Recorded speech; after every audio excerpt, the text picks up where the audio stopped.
a continuación a Héctor Salvador, es también ingeniero aeronáutico, en este caso por la Universidad o por la Escuela Técnica Superior de Ingenieros Aeronáuticos de Madrid. Es máster por el Delft y coincide además que le encantan los sistemas espaciales y es miembro de lo que podríamos llamar la gran familia de los ingenieros que nos volcamos en los sistemas de mantenimiento de vida.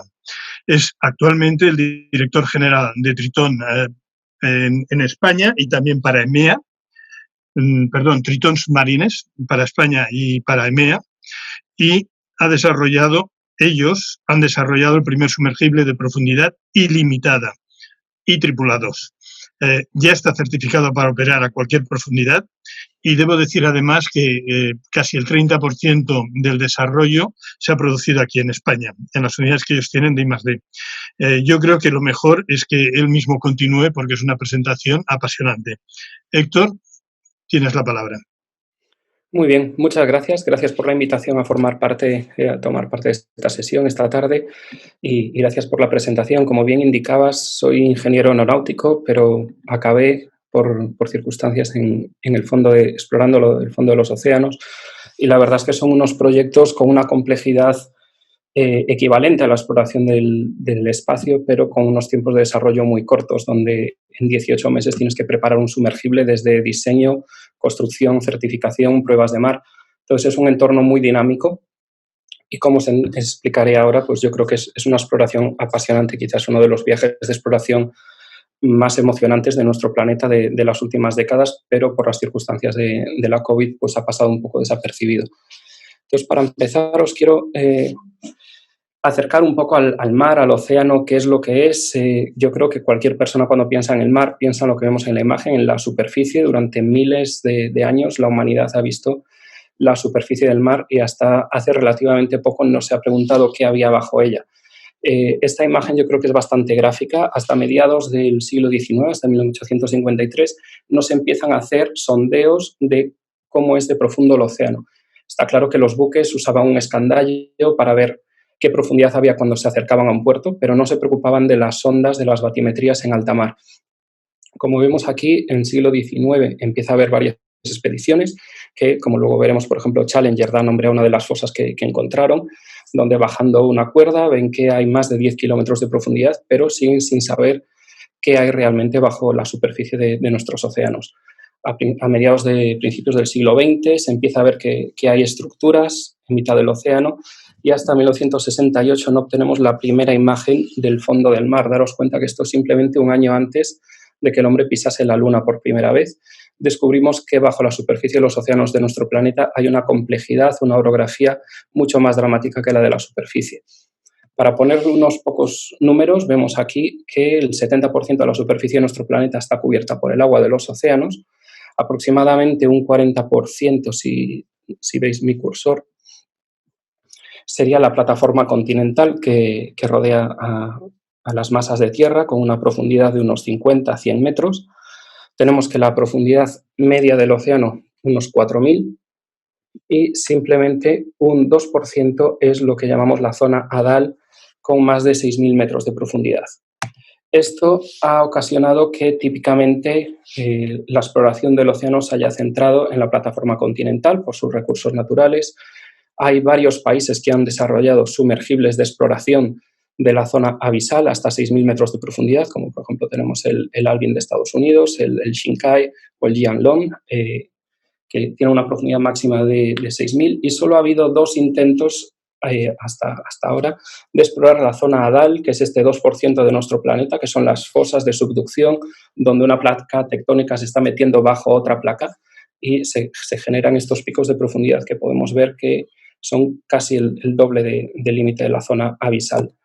Como casi todos sabréis, en 1960 el gobierno de Estados Unidos probó el submarino Trieste, diseñado por Jacques Piccard, un submarino europeo, pero adquirido por la US Navy, y bajaron al fondo de la fosa de las Marianas, Don Walsh y Jacques Piccard, en 1960, para certificar este submarino como gobierno de Estados Unidos, para luego cedérselo a la comunidad científica. Quiere decir que la única inmersión que hicieron a este punto más profundo del planeta fue una inmersión de certificación para llevar la tecnología a su límite, para demostrar que era seguro para operar a menos profundidad. Quiere decir que después de esa histórica inmersión del 23 de enero, no volvió a bajar a la zona Hadal. Más recientemente, en el año 2012, el director James Cameron hizo un sumergible, el Deep Sea Challenger, con el que bajó a la fosa de las Marianas también. Hizo un documental que, si no lo habéis visto, os lo recomiendo. Pero igualmente fue un vehículo diseñado para una única inmersión, para batir un récord, para hacer un documental, y después de eso fue puesto en un museo. Entonces, bueno, vemos que hay una parte de nuestro océano que se ha explorado de una forma prácticamente simbólica, con 2 inmersiones hasta recientemente en toda nuestra historia. Un poco de presentación. Triton. Triton es una empresa estadounidense con base en Florida, que se crea hace unos 12 años con el objetivo de fabricar pequeños sumergibles para uso privado. Que se entiende, el concepto inicial son juguetes, si me permitís la palabra, para megayates. Como podéis ver en la imagen, es un yate que ya tiene de todo y que además lleva lo que llaman un yate sombra o shadow, que además lleva más juguetes como hidroaviones o jet skis, equipos de buceo y también sumergibles. Este es el concepto inicial. La necesidad fue más rápido de lo que nosotros pensábamos y se empiezan a utilizar como la plataforma por excelencia para la filmación, para descubrir el océano. Aquí vemos en esta imagen nuestro modelo más popular, que es el Triton 3303, que baja a 3.300 pies o 1.000 metros con 3 personas a bordo y puede estar en el fondo explorando una misión típica de 14 horas, aunque lleva reservas de soporte vital, oxígeno, filtros de CO2, comida y agua para 4 días. Entonces, este modelo se convirtió en la plataforma por excelencia para rodar la mayor parte de los documentales del mundo marino que habéis visto últimamente, porque te permite en una esfera completamente transparente estar cara a cara con la vida marina, como vemos, por ejemplo, en este primer vídeo con el mítico David Attenborough.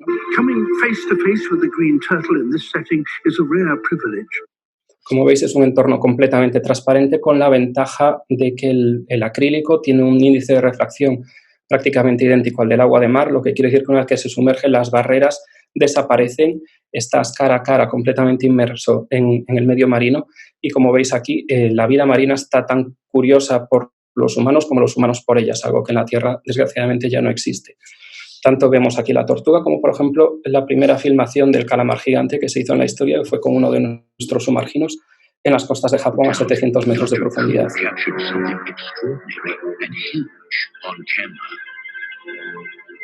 Estamos hablando de una cría de calamar gigante de 14 metros de longitud.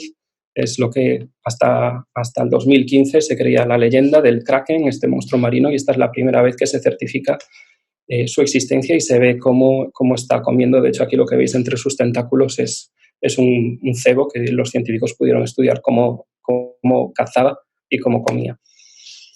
Entonces, bueno, siendo una pequeña empresa que hacía este tipo de juguetes para megayates o plataformas de filmación, nos llegó un cliente, un explorador estadounidense, Víctor Vescovo, que había escalado al punto más alto de cada uno de los 5 continentes, había esquiado a los 2 polos y su siguiente reto como explorador era bajar al punto más profundo de cada uno de los 5 océanos.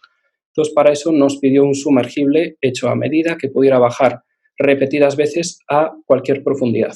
Aquí me gustaría recalcar que la imagen que os mostraba antes del lecho marino son datos tomados desde satélite principalmente, y la masa de agua nos impide obtener unas imágenes del fondo de alta resolución. Entonces, realmente, hasta el año pasado, hasta el 2019, no sabíamos cuál era el punto más profundo del océano. Este fue el primer reto del proyecto. Se sabía que la fosa de las Marianas, por estas 2 inmersiones que os comentaba, estaba en los 10.900 metros, pero, por ejemplo, la fosa de Tonga no se había estudiado con detalle. De hecho, como os contaré luego, parte de los objetivos de nuestra misión fue instalar un sonar multibeam hecho a medida, especialmente para explorar la zona Hadal, y vimos que las medidas tomadas por satélite tenían un error de más de 1.000 metros en estas profundidades, y esta fue la primera misión que se midió desde superficie y se bajó con un sumergible tripulado para certificar la profundidad real de cada una de las fosas de nuestro planeta. Entonces, bueno, el reto inicial era construir un sumergible capaz de bajar a una profundidad de 14 kilómetros. Esa es la cifra que nos pusimos como referencia porque, como os decía, no se sabía cuál era el punto más profundo, y que pudiera bajar repetidas veces y certificado por una sociedad de clasificación para poder usarlo de forma comercial, de forma segura, con científicos, con equipos de filmación, etc. Entonces, como podéis ver en esta imagen, este corte transversal del vehículo, la pieza principal es una esfera de titanio de 1,50 m de diámetro interior, que está rodeada de unos bloques de espuma sintáctica, que es una espuma, son microesferas de vidrio huecas en una matriz de epoxi, que es la solución de última tecnología que reemplaza los tanques que iban llenos de gasolina en sumergibles como el Trieste que veíamos antes. En el interior van 2 personas que pueden estar también con un sistema de soporte vital, hasta 14 horas de misión y 4 días de emergencia. Un poquito el perfil de la misión. Yo creo que lo mágico de este submarino es que hemos pasado de submarinos como el Trieste de 50 toneladas a un sumergible que puede viajar a bordo de un buque de 10 toneladas. Es un sumergible que se trima, que se ajusta su lastre en superficie una vez que hemos medido in situ la velocidad del sonido local, la densidad, la temperatura de la masa de agua, de toda la columna de agua, y ponemos el lastre justo de forma que cuando el submarino empieza a descender en la columna de agua, por el aumento de la presión exterior, el sumergible se empieza a comprimir, con lo cual pierde desplazamiento, pero a la vez la densidad del agua empieza a aumentar, simplemente por fenómenos de estratificación, y el truco es conseguir que quede con una flotabilidad neutra al llegar al fondo, de forma que el piloto en el fondo retiene la mayor parte del lastre con el que inició la inmersión. Sí tiene la capacidad de soltar pequeñas masas en incrementos de 5 kilos para ajustarse un poco en cambios en la orografía o pequeños ajustes si por ejemplo, lleva una cámara a bordo diferente. Una vez que acaba la inmersión, suelta un primer lastre, que es el que permite volver a la superficie, y ya a una profundidad de unos 100 metros soltamos el lastre de francobordo, que lo llamamos, que es el que permite que la escotilla del submarino emerja de la superficie y los tanques de lastre se drenan con válvulas de no retorno bajo su propio peso. De forma que, recargando lastre, el submarino puede volver a bajar prácticamente inmediatamente. De hecho, hemos conseguido hacer inmersiones a profundidad zadal con días consecutivos. Aquí os pongo un poco el proceso constructivo, ¿no? Obviamente se tuvo que hacer todo desde cero y buscando proveedores únicos en el mundo. El proceso de forja.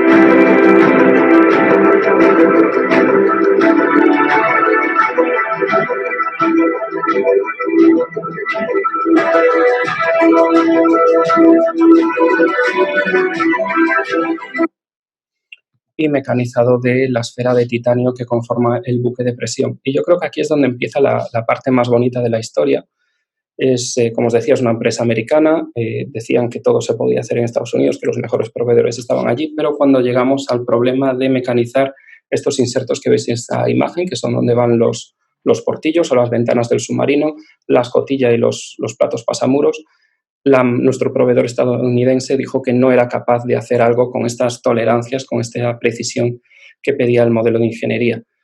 Llegó un momento en que pensamos que el proyecto estaba condenado y que la tecnología no estaba lista para realizar un vehículo como este, hasta que encontramos una empresa aquí en Cataluña, en Sant Cugat del Vallès, que acababa de comprar una máquina japonesa que era capaz de mecanizar el titanio con estas tolerancias, con lo que mandamos todos los bloques de titanio de la forja directamente a Barcelona por avión.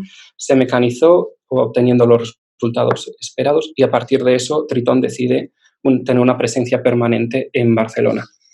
Coincidió, porque realmente no fue planificado, que en la zona de Barcelona también había una empresa, Ictineu Submarins, especializados en hacer baterías tolerantes a presión para submarinos hasta 6.000 metros. Nosotros trabajamos con ellos en el desarrollo de la primera batería de litio para una profundidad, lo que llamamos Full Ocean Depth, o 11.000 metros. Y una empresa que se llama Ingenia, que hace electrónica tolerante a presión, también controladores de motores, que desarrollaron estos componentes que veis en pantalla, que son los que permiten controlar los motores eléctricos del submarino en el fondo del mar. Para poder hacer todo el I+D que requería este proyecto, construimos 2 autoclaves únicos en Europa que pueden simular hasta 20 kilómetros de profundidad, tanto en términos de presión como de temperatura, que están en nuestras instalaciones de Sant Cugat. Y aquí podéis ver, por ejemplo, el tapón del autoclave con una de las ventanas del submarino, que tiene que estar haciendo ciclos continuamente. Por cada 2 ciclos en el autoclave, el submarino puede hacer una inmersión a más de 4.000 metros. Este ejemplo también me gusta mucho mostrarlo. Este es el autoclave pequeño, que está lleno de aceite dieléctrico. Como os comentaba antes, la electrónica del submarino es electrónica tolerante a presión, esa electrónica está bañada en aceite y que no está metida en un buque de presión, sino en un recipiente simplemente que mantiene separado el aceite del agua, lo que nos permite ahorrar mucho en el desplazamiento y en el peso de los compartimentos, pero supone que la electrónica tiene que estar sometida a presión y obviamente esto no es un parámetro que tú puedas ir a un proveedor de componentes electrónicos y pedir que quieres un condensador capaz de soportar 1.200 bares de presión externa. Esto fue un proceso muy, muy bonito, de hecho, porque compramos miles de condensadores que se prueban en el autoclave cientos de ciclos, ves que sobreviven, compras una tanda gigante del que sobrevive, los pruebas y fallan absolutamente todos. Y hasta que acabamos trabajando con los proveedores descubriendo que era el montador en particular que en Asia estaba montando estos condensadores, que tenía la técnica particular que no le deja burbujas, porque si tiene una burbuja obviamente implosionaría. Entonces llegamos a filtrar hasta qué montador de condensadores nos podía proveer los condensadores para este sumergible. Como anécdota también, parte de este proyecto, nuestras instalaciones fueron utilizadas por Omega para desarrollar un reloj especial, el Omega Ultra Deep, también certificado para bajar a 15 kilómetros de profundidad, que bajó a bordo del submarino, se nos quedó en el fondo de la fosa de las Marianas y conseguimos el récord Guinness al rescate más profundo de la historia, recuperando este reloj desde 10.928 metros de profundidad. Como resumen, digamos que al final un 30% de este sumergible, único por sus características, fue hecho en España, en concreto en la región de Barcelona, por lo que yo creo que debemos estar orgullosos de haber descubierto que siempre estamos mirando hacia afuera, hacia Estados Unidos, hacia Rusia, buscando tecnología, pero aquí hemos podido desarrollar un proyecto pionero y bastante avanzado. El submarino ya existe. Hemos completado la misión que os comentaba. Ya no solo es el submarino, sino es el buque de apoyo, es un buque reacondicionado de la Marina de Estados Unidos, que de hecho era un buque que se hizo en 1965 para lucha antisubmarina, lo que quiere decir que el gobierno de Estados Unidos hace 30 años se gastó mucho dinero en insonorizarlo y esto tiene unas propiedades acústicas muy importantes para comunicarnos y transferir datos por ultrasonidos con el submarino. Entonces ahora os dejo con un pequeño vídeo que muestra el momento que llegamos al punto más profundo de nuestro planeta, al abismo Challenger en la fosa de las Marianas.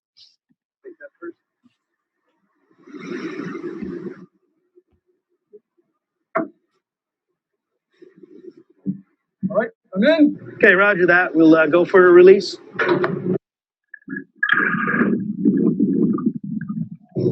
Look clear. LF, this is Echo. Okay. You are clear to dive. Thank you. See you all on the other side.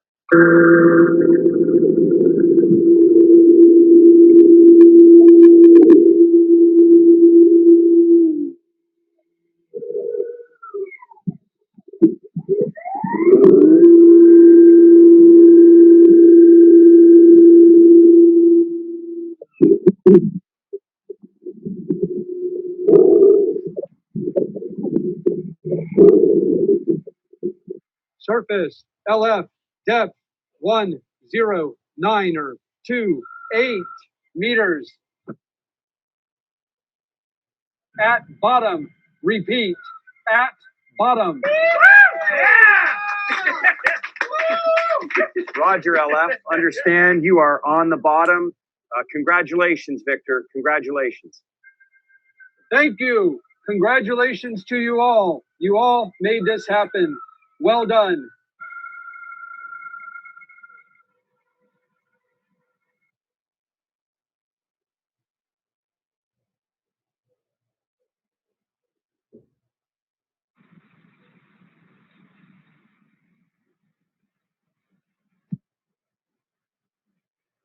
Some on the side.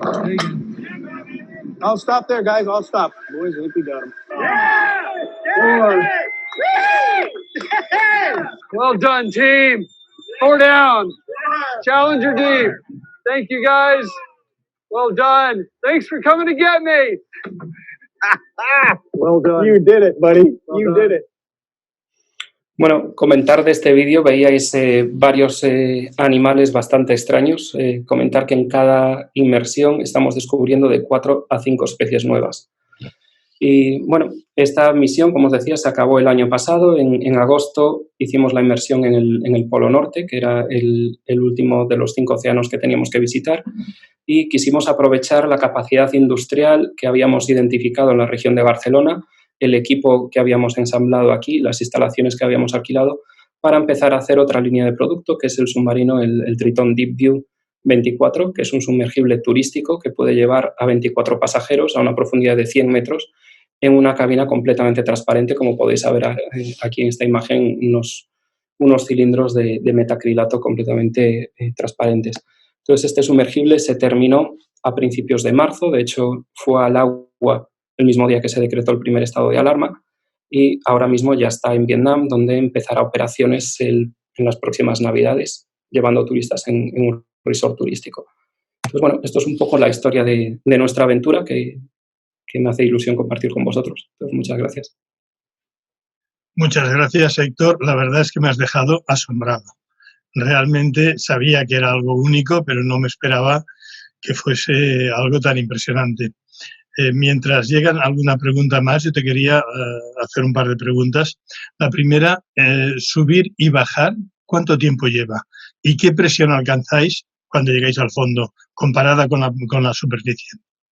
Vale, buena pregunta. Obviamente depende de la profundidad, ¿no? Por ejemplo, en el Polo Norte la profundidad máxima son unos 5.000 metros. Si usamos Marianas como referencia, 10.900 metros, estamos hablando de un descenso de 4 horas y un ascenso de 3 horas y media. O sea, en total, el tiempo para viajar y volver al fondo del mar son unas 7 horas y media, es casi como un vuelo intercontinental. Y la presión en el fondo no se pierde la linearidad que tenemos en las primeras capas, pero como referencia se calcula que son unos 1.100, 1.160 bares de presión externa cuando estamos a 10.900 metros de profundidad. Muy bien. Y ahora tenemos aquí algunas preguntas ya que vienen de las personas que participan.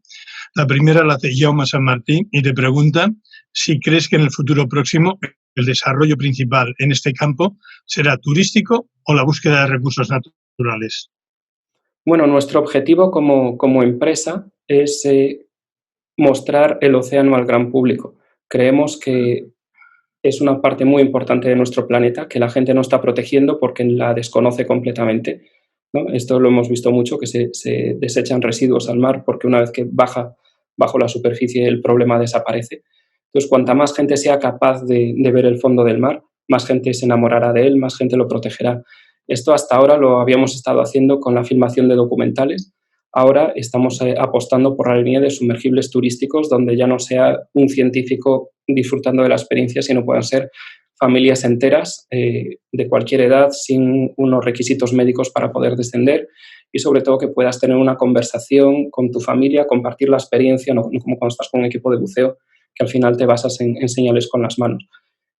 Por eso, como empresa, ese es nuestro objetivo.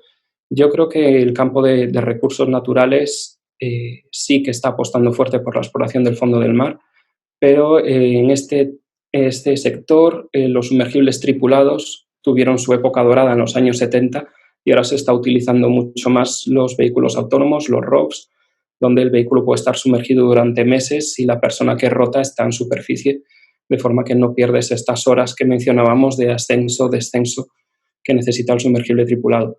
Aún así, yo creo que citando una frase que vi una vez y me gustó mucho, ningún niño crece soñando con ser un robot. Y yo creo que el factor humano es muy importante, igual que todo el mundo conoce al Apolo 11, a Neil Armstrong y Buzz Aldrin, pero no todo el mundo conoce los rovers de exploración de Marte, por ejemplo. Está muy claro, muchas gracias. Y tenemos otra pregunta. Silvia Burés dice que es impresionante y añade qué previsiones tenéis para el futuro. Bueno, pues ahora mismo estamos reestructurando la empresa tras el parón del COVID y nuestro objetivo es empezar a fabricar de 2 a 5 unidades de sumergibles en Barcelona y serán sumergibles destinados al charter náutico y a la operación en resorts turísticos, como os comentaba antes. Bien. Finalmente, una tercera pregunta de Marino Torre. ¿Qué temperaturas alcanzan o hay en el fondo del mar? Supongo que depende de la profundidad. Exacto, depende de la profundidad, depende del océano y esta es una pregunta muy, muy graciosa, si me permitís contar una anécdota. Cuando bajamos en la Antártida, en la fosa de las Sandwich del Sur. Al pasar los 3.000 metros de profundidad perdimos las comunicaciones con el sumergible y de hecho el piloto Víctor continuó sin comunicaciones y completó la misión y volvimos a tener contacto con el sumergible cuando volvió a subir de los 3.000 metros. Entonces, mirando los registros de a bordo, vimos que el problema es que el agua estaba a 3 grados bajo cero y esto es algo que cuando se lo comentamos al fabricante de los módems, de los equipos de comunicaciones, decía lo típico, ¿no? El agua no puede estar a bajo cero, si no se congelaría. Pero como sabemos, la curva de cambio de fase del agua está muy afectada por la presión y cuando tienes una presión externa de 1000 bares, el agua se mantiene líquida bajo cero. Dicho esto, simplemente tuvimos este problema en el Polo Sur. En el resto de océanos sí que se conserva la temperatura en torno a los 2-3 grados en profundidad. Muy bien. Y una pregunta mía que es pura curiosidad. Si vais hacia el sector más turístico y desarrolláis este tipo de sumergible, ¿habéis pensado en la seguridad? O te lo digo de otra manera, ¿puede haber algún tipo de esclusa para algún tipo de problema para sacar a las personas? Estamos hablando de 100 metros, no es una profundidad muy importante. Sí, bueno, es una pregunta importante, por eso todos los productos que hacemos están certificados con una sociedad de clasificación de NVGL, que es la misma que certifica, por ejemplo, los sumergibles militares, los submarinos militares en este caso. El punto más seguro es la superficie, siempre, y por eso cada uno de nuestros sumergibles tiene 5 sistemas redundantes completamente independientes para volver a la superficie en caso de necesidad. Tenemos que tener en cuenta que en un sumergible es más difícil mantenerlo bajo el agua que mantenerlo en superficie. Por ejemplo, podemos pensar lo que sería sumergir en una piscina una pelota de ping-pong o lo que sería intentar sumergir en una piscina una pelota de baloncesto. Hace falta fuerza para mantener el sumergible abajo y esto lo hacemos con motores eléctricos con lastre largable que en caso de emergencia el piloto puede desconectar del sumergible y el sumergible vuelve por sus propios medios, por su propia flotabilidad, a la superficie. En caso de que esto no fuera posible, yo creo que sería mucho más seguro esperar los 4 días que puede estar el sumergible en el fondo para izarlo a la superficie con medios externos que intentar sacar a turistas que pueden estar no entrenados en técnicas de buceo por una escotilla bajo el mar. Gracias.